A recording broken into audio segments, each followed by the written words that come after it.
Mga ka-K5 bulantero na dakpan sa bypass operation sa distrito sang Mandurriao.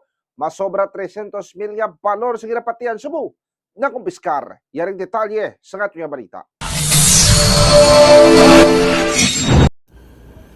Nakumpiskar ang masobra 300 milya balor sa ginapatian Cebu sa drug bypass operation sa barangay San Rafael, Mandurriao, Iloilo City.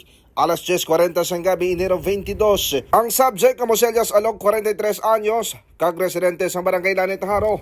Suno kay President Richfield Alag, Deputy Chief sang Iloilo City Police Station 10, nabaklan sang isa ka plastic sa sa ginapatian sa Busi Alog, gamit ang 1,500 pesos ka paibas money. Na-recover ang kabugusan niya 55 grams ang Cebu, kag 334 mil pesos ang balor. Malapit tuwa kasimana nila nga monitor ang subject kag nahibaluan nga sa Disambarados Haro sa nagakuha sang supply. Sa Mount Pagbaredison siya ni mga almost 2 weeks ni sa nga ginasubaybayan sang ang tropa.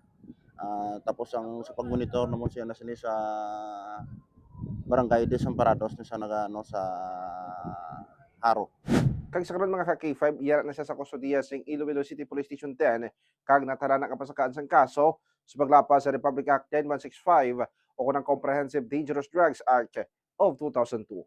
Ako naman si K5 Aaron Refoyo para sa Kampiyon na Balita Serbisyo Publiko kag Kalingawan sa Iloilo. K5 News FM. Balita ang ginadulong sa inyo sang DTX Coffee Mix. Himo sa natural nga sangka pareho sang amarkuso, chia seeds, sugared cane extract powder. DTX Coffee Mix. Nakakapi ka na, naka-detox ka pa. DTX Coffee Mix. Mabakal sa mga butika.